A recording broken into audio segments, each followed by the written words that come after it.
잘 오셨습니다. 이렇게 한번 축복해 주시겠습니까? 예, 감사합니다. 주님의 이름으로 환영하고 축복합니다. 저는 오늘 부르심이라는 제목을 가지고 함께 하나님의 말씀을 나누기를 원합니다. 모든 사람에게는 그의 삶의 방향을 결정하고 또한 그의 삶의 길을 정해주는 핵심 가치라는 것이 있습니다. 핵심 가치는 무엇일까요?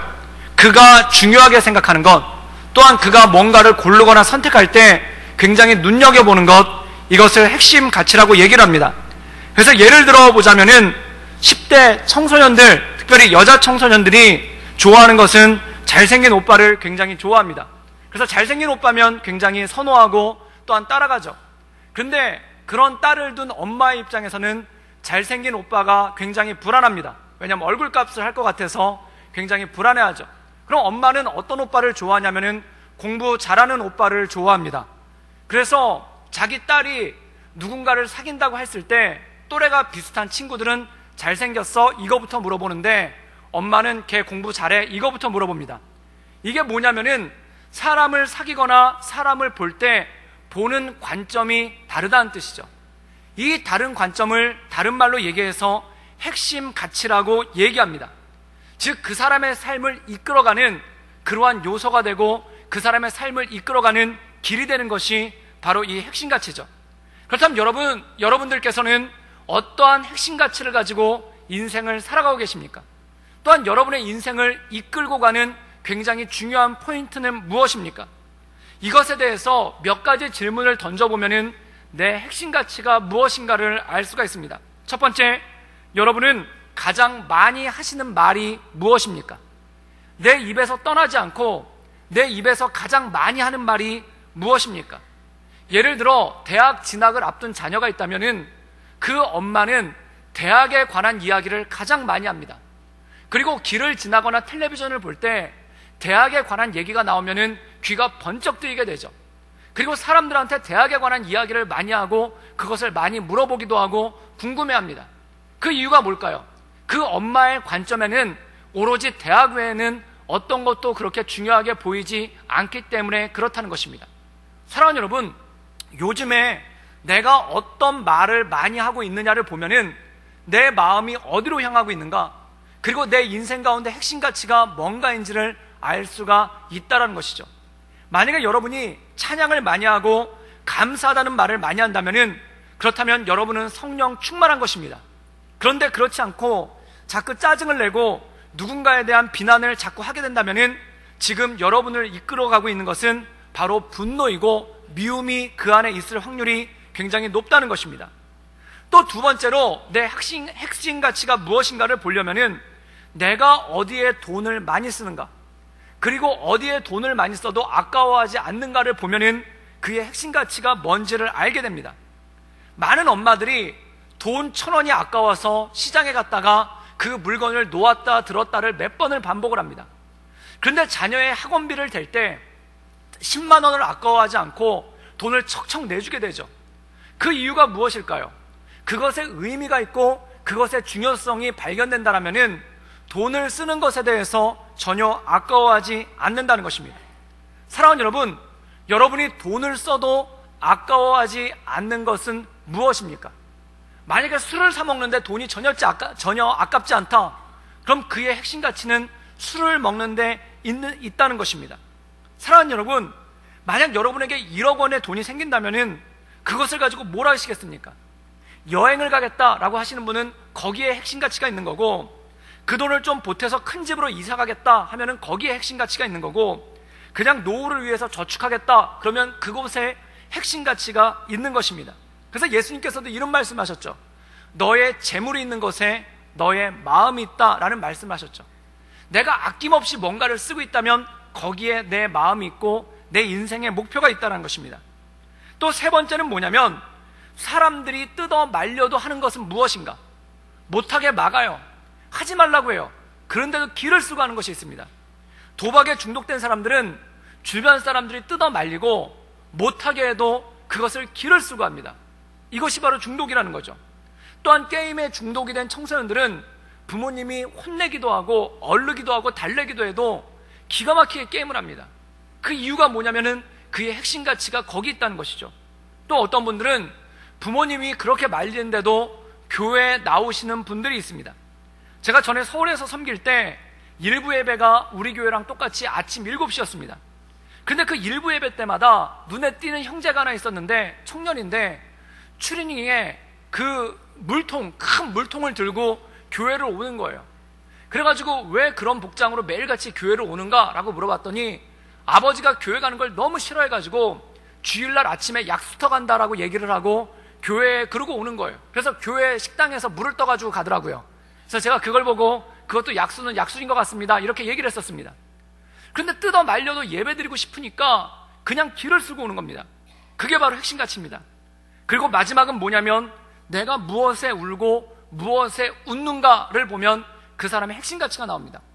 어떤 분들은 롯데 자이언츠가 이기고 지는 것에 울고 웃습니다. 그것 때문에 식음을 전폐하시는 분들이 있어요. 그분의 핵심 가치는 그겁니다. 어떤 분들은 월드컵 축구를 보려고 밤을 새시는 분들이 있습니다. 그리고 그 결과를 보고 울고 웃어요. 그분의 핵심 가치는 그겁니다. 또한 어떤 분들은 뉴스를 보면서 나라의 앞날을 걱정하며 울기도 하고 웃기도 합니다. 그분의 핵심 가치는 그겁니다. 또한 어떤 분들은 선교지의 소식을 들으면서 울고 웃습니다. 또 어떤 분들은 교회를 보면서 울기도 하고 웃기도 합니다. 그것이 바로 그의 핵심 가치라는 것이죠. 사랑하는 여러분, 그런데 중요한 것이 있습니다. 무엇이 나를 이끌고 가느냐가 내 인생을 결정한다는 것입니다. 사랑하는 여러분, 여러분의 힘과 열정과 돈을 쓸모없는 것에 사용하지 않기를 주님의 이름으로 축복합니다.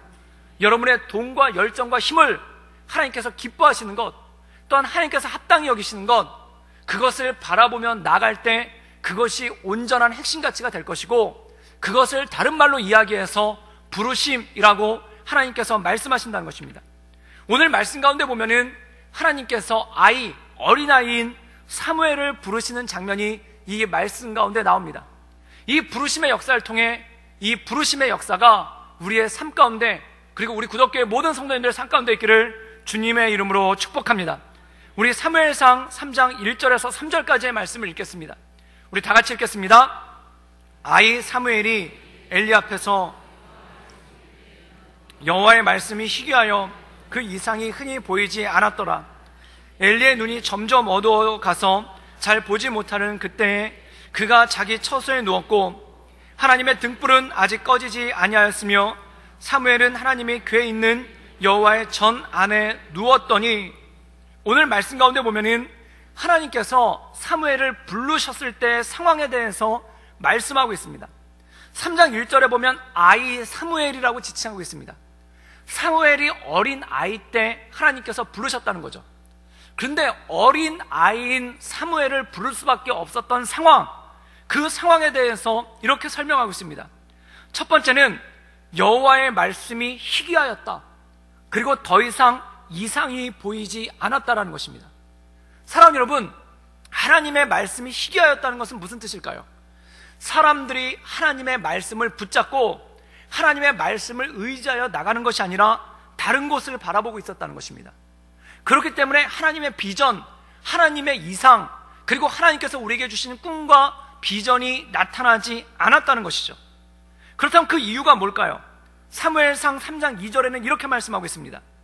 그 당시에 대제사장인 엘리의 눈이 점점 어두워갔다라고 얘기합니다.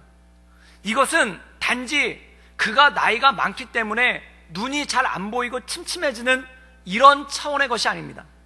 그의 영적인 눈이 어두워졌다는 것입니다. 그리고 하나님을 바라보는 눈이 어두워졌다는 것입니다. 그래서 그가 한 행동은 무엇인가? 자기 처소에 누웠다는 겁니다. 즉 자기 집에서 잠을 잤다는 얘기죠. 그리고 그 당시 제사장이었던 엘리의 두 아들 홈니와 비나스에 대해서는 아예 언급조차도 없는 것입니다. 사랑하는 여러분, 대제사장의 책무는 무엇일까요? 하나님의 성전을 잘 돌보고 하나님의 말씀을 사람들에게 가르치고 그리고 날마다 기도하기에 힘쓰는 것, 이것이 바로 대제사장의 책무입니다. 그런데 대제사장인 엘리는 눈이 어두워져서 성전을 지키고 있는 것이 아니라 하나님의 말씀을 가르치고 있는 것이 아니라 자기 처소에 가서 누웠다는 것입니다. 그리고 그의 아들들 홈니와 비느하스가 이 제사장의 직무를 감당해야 되는데 그들은 어디 갔는가? 사무엘상의 다른 장에 보면은 이들은 하나님 보시기에 죄를 지었다라고 말씀하고 있습니다. 그 첫 번째 죄가 뭐냐면은 하나님 앞에 드리는 제물, 하나님께 드리는 제물이 있는데 그 제물을 자기 사적으로 빼돌리는 일이 발생을 해요. 즉 재정적으로 거룩하지 못했다는 겁니다. 또 하나는 어떤 일을 저지르기 시작하냐면은 성전에서 거하고 있는, 회막에서 거하고 있는 여인들과 부적절한 관계를 맺었다라고 나옵니다. 즉 성적으로도 온전하지 못했다는 것입니다. 그런데 더 문제는 무엇인가? 그것을 관할하고 그들을 책망해야 되는 엘리 대제사장이 눈이 어두워서 그것을 보지 못했고 보고도 외면했고 그냥 자기 처소에 누워 있었다라는 장면이 이 말씀에 나옵니다. 대제사장들이, 하나님의 말씀을 맡은 사람들이, 하나님께 온전함으로 나가서 백성들을 영적으로 이끌어야 될 사람들이 눈이 어두워지고 죄 가운데 빠져버리는 거예요. 그 현상으로 나타난 게 무엇일까요? 말씀이 희귀해졌다는 것입니다. 하나님의 말씀을 듣는 일도 희귀해졌고 하나님의 말씀 가운데 사는 일도 희귀해졌고, 그러므로 하나님께서 주신 비전과 이상이 사라진 시대가 그때였다는 것입니다. 그런데 그 다음 장면을 성경은 이렇게 묘사하고 있습니다. 그러나 하나님의 등불은 아직 꺼지지 않았다라고 얘기합니다. 그럼 하나님의 등불이 아직 꺼지지 않은 이유가 뭘까요? 사무엘이 하나님의 궤가 있는 여호와의 전에 누워 있었다는 것입니다. 사랑하는 여러분, 이 시대 제사장들이 하나님의 말씀을 떠났고 제사장들이 거룩함을 잃어버렸고 제사장들이 하나님의 회막을 떠나 있던 그 시대에, 그 어둡고 하나님의 말씀이 희귀하고 이상이 보이지 않던 시대에 하나님의 등불이 꺼지지 않았는데 그 이유가 무엇인가? 어린아이 사무엘이 하나님의 전 앞에 있었다는 것입니다. 사랑하는 여러분, 하나님이 사용하신 사람은 어떤 사람일까요? 많은 분들이 이렇게 얘기합니다. 직분이 있는 사람이 하나님이 사용하신다.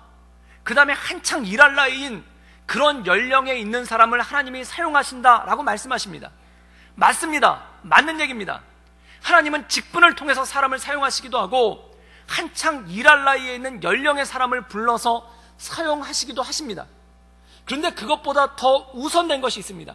그것이 뭐냐면 바로 거룩한 사람, 깨끗한 사람을 하나님께서 사용하시는 줄 믿습니다. 성경에 보면 고린도 후서에 이런 말씀이 나옵니다. 한 가지 비유를 들어서 말씀하는데 찬장에 여러 가지 그릇이 있다는 거예요. 귀하게 쓰기 위한 금그릇이 있고, 또한 천하게 쓰기 위한 나무 그릇이 있고, 또한 크게 쓰기 위한 큰 그릇이 있고, 작게 쓰기 위한 작은 그릇이 있다는 겁니다. 그런데 그 여러 종류의 그릇이 있는데 그 중에 하나님께서 사용하시는 그릇은 무엇인가? 바로 깨끗한 그릇을 사용하신다는 것입니다. 거룩한 그릇, 정결한 그릇을 사용하신다는 것입니다. 금그릇을 사용하시는 것이 아니라, 나무 그릇을 사용하시는 것이 아니라, 하나님의 기준이 그것이 아니라 하나님은 깨끗한 그릇을 사용하신다는 것입니다. 사랑하는 여러분, 하나님은 어떤 사람을 사용하시는가? 거룩하고 깨끗한 사람인 줄 믿습니다. 왜 제사장들을 사용하지 않으셨는가? 그들은 존귀한 직분을 받았어요. 그리고 그들은 하나님께 귀한 직분을 받았어요. 금그릇과 같아요. 큰 그릇과 같아요. 그런데 왜 쓰임받지 못했는가? 거룩하지 않았다는 것입니다. 그들이 하나님 앞에서 정결함을 잃어버렸기 때문에 쓰임을 받지 못했다는 것입니다. 그들이 쓰임을 받지 못하니까 어떤 일이 벌어지는가? 말씀이 희귀해지고 하나님의 이상이 사라졌다는 것이죠. 저는 전에 2005년도에 미국에 11박 12일 동안 전도여행을 떠난 적이 있습니다. 미국의 서부 도시들이죠. 샌디에고, 얼바인, LA, 포틀랜드, 이 네 도시를 청년들 38명이랑 청년 집회, 한인교회들을 대상으로 청년 집회를 하면서 쭉 올라왔습니다. 그래서 샌디에고에서 집회를 잘 마치고, 그리고 얼바인에서 집회를 잘 마치고, LA에 있는 윌시어에 있는 교회에서 집회를 잘 마치고 이제 포틀랜드로 올라가야 되는데 하루가 시간이 비는 거예요. 그랬더니 그 윌시어 교회에 있는 목사님이 그래도 미국까지 왔는데 관광이랑 좀 쇼핑을 해야 되지 않겠느냐, 그러면서 하루 쉬면서 지체들이랑 관광이랑 쇼핑을 하라는 거예요. 근데 제가 곰곰이 생각해 보니까 아직 포틀랜드의 집회가 끝나지 않았는데 먼저 쇼핑하고 관광을 하면은 흩어질 것 같은 거예요. 분위기가 흩어질 것 같은 거예요. 그래가지고 제가 그러지 않겠습니다. 그리고 4개의 대학, LA에 있는 4개의 대학으로 흩어져가지고 10명씩 노방전도를 했죠. 그리고 저도 한 10명 정도 되는 청년들을 데리고 UCLA라는 대학에 노방전도를 하러 간 거예요.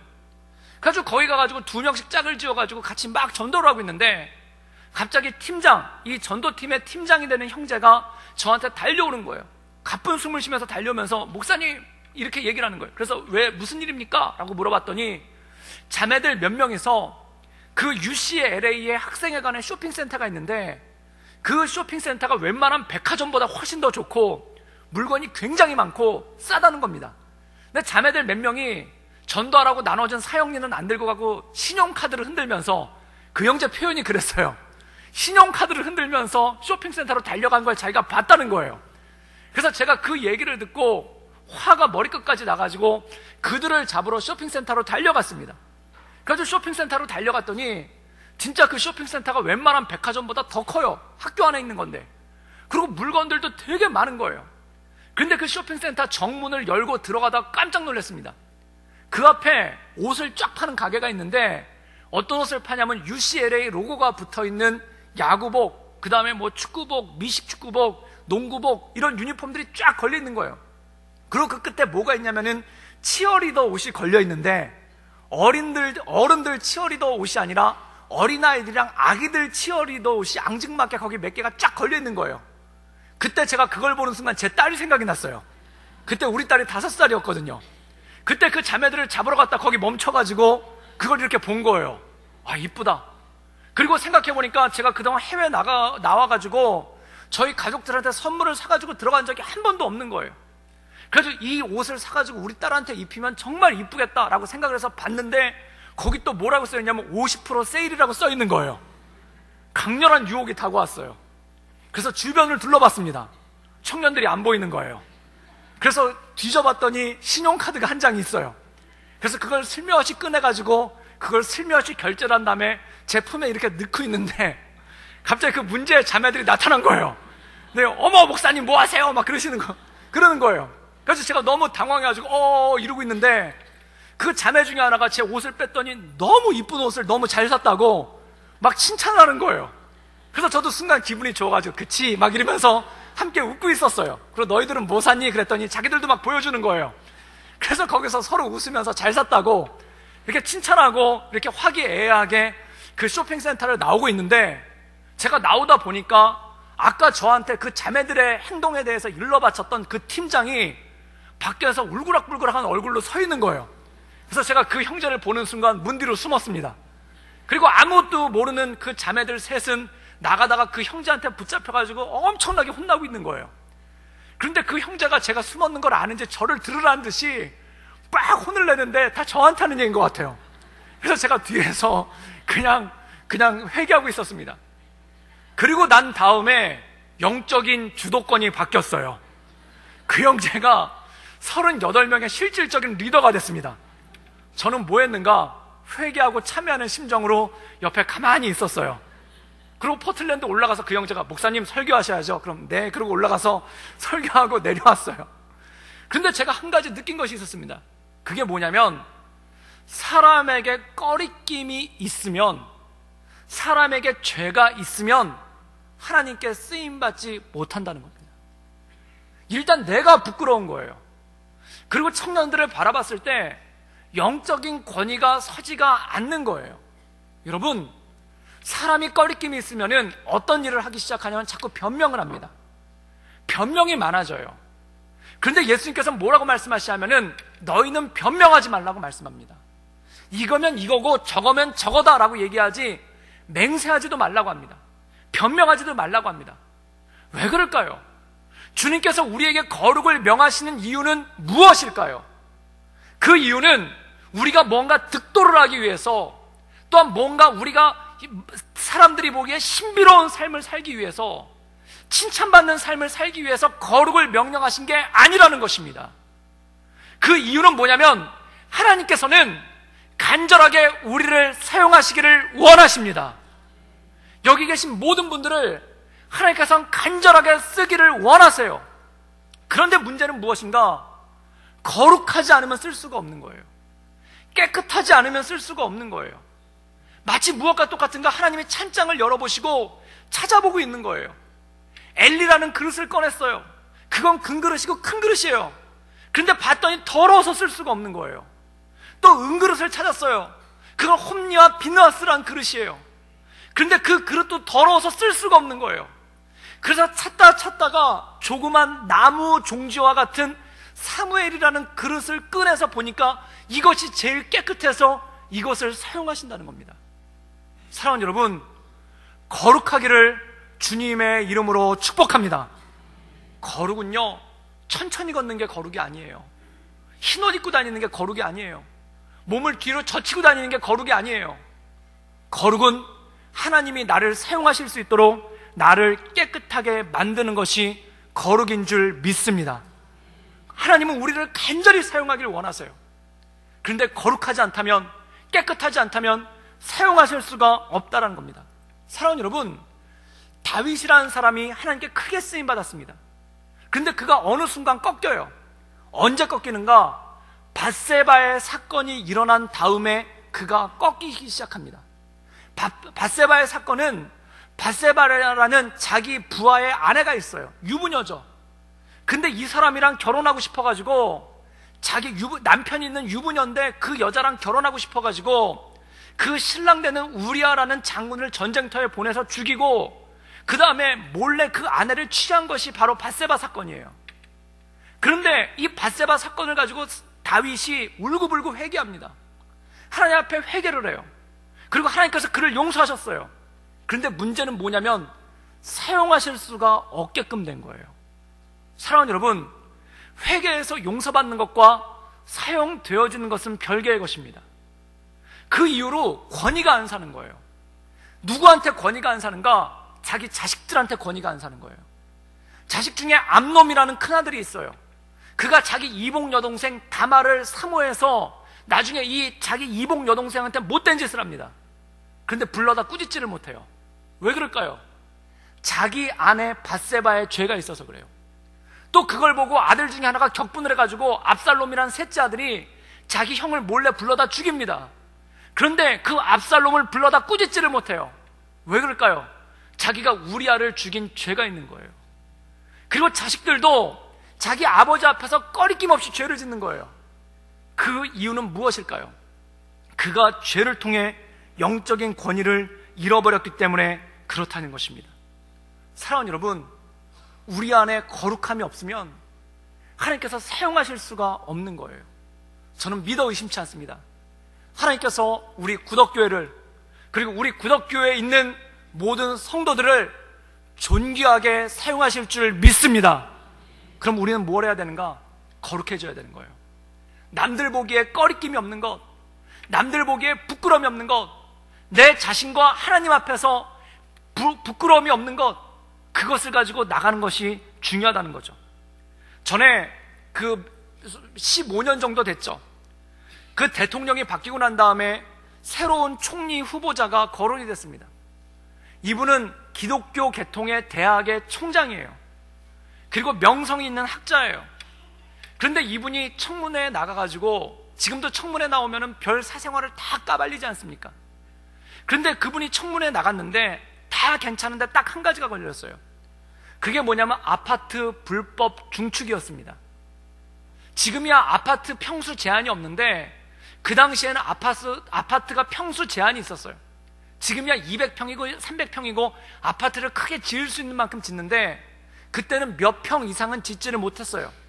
근데 이분이 어떻게 했냐면은 50평짜리 아파트 2개를 구매한 다음에 벽을 허물어가지고 그거를 크게 증축을 한 거예요. 근데 그 당시에 그게 불법이었습니다.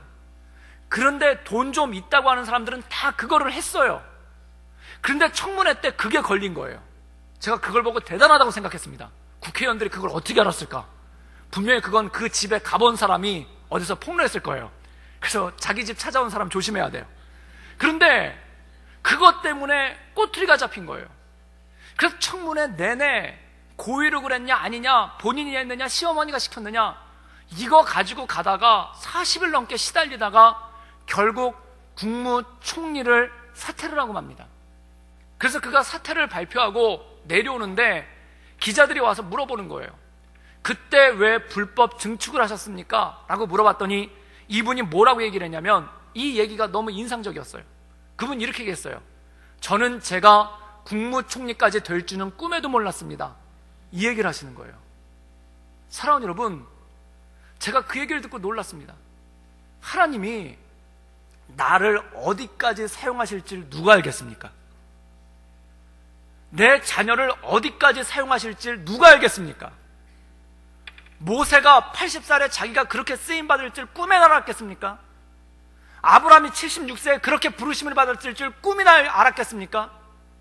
또한 어린아이 사무엘이 그 어린 나이에 하나님의 부르심을 받을 줄 꿈에나 알았겠습니까?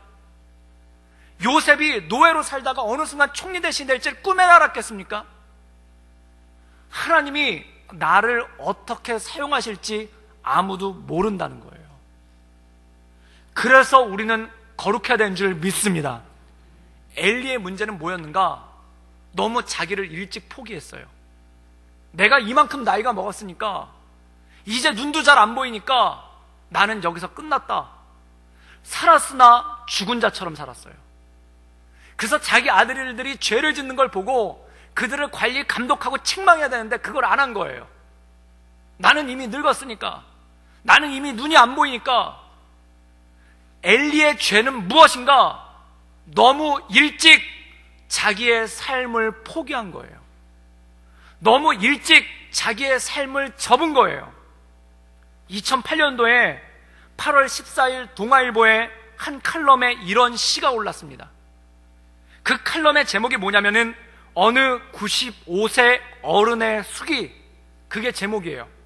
2008년도 8월 14일자 동아일보의 칼럼에 나온 거예요. 그 내용이 뭐냐면 이겁니다. 나는 젊었을 때 정말 열심히 일했습니다. 그 결과 나는 실력을 인정받았고 존경을 받았습니다. 그 덕에 63세 때 당당한 은퇴를 할 수 있었죠. 그런데 지금 95번째 생일에 얼마나 후회의 눈물을 흘렸는지 모릅니다. 내 65년의 생애는 자랑스럽고 떳떳했지만 이후 30년의 삶은 부끄럽고 후회되고 비통한 삶이었습니다. 나는 퇴직 후 이제 다 살았다. 남은 인생은 그냥 덤이다. 그런 생각으로 그저 고통 없이 죽기만을 기다렸습니다. 덧없고 희망이 없는 삶, 그런 삶을 무려 30년이나 살았습니다. 30년의 시간은 내 나이 95세로 보면 3분의 1에 해당하는 기나긴 시간입니다. 만일 내가 퇴직할 때 앞으로 30년을 더 살 수 있다고 생각했다면 난 정말 그렇게 살지는 않았을 것입니다. 그때 나 스스로가 늙었다고, 뭔가 시작하기엔 늦었다고 생각했던 것이 큰 잘못이었습니다. 나는 지금 95세지만 정신이 또렷합니다. 앞으로 10년, 20년을 더 살지도 모릅니다. 그래서 이제 나는 하고 싶었던 일본어 공부를 시작하려고 합니다. 그 이유는 단 한 가지, 10년 후 맞이하게 될 105번째 생일날 95세 때 왜 아무것도 시작하지 않았는지를 후회하지 않기 위해서입니다. 사랑하는 여러분, 내 삶이 어디까지인지 누가 알겠습니까? 또한 하나님께서 내 삶을 어디까지 쓰실지, 하나님께서 내 인생을 어디까지 쓰실지 누가 알겠습니까? 그런데 엘리의 죄악은 무엇인가? 너무 일찍 포기한 거예요. 하나님은 그를 분명히 더 쓰기를 원하셨어요. 그리고 그에게 해야 될 일도 있었어요. 이 말씀이 희귀하고 하나님의 이상이 사라져가는 그 시대 가운데 그 몸을 이끌고 말씀을 선포해야 됐으며, 그 몸을 이끌고 잘못된 길로 행하고 있는 자기 아들들을 책망하고 그들을 인도했어야 됐어요. 그런데 그는 너무 일찍 포기했습니다. 내가 눈이 보이지 않으니까, 내가 나이가 너무 많으니까, 내가 할 수 있는 게 없으니까, 그리고 일찍 포기해버린 거예요. 그리고 그 아들들은 비행의 삶을 살다가 비참한 죽음을 맞고 말게 됩니다.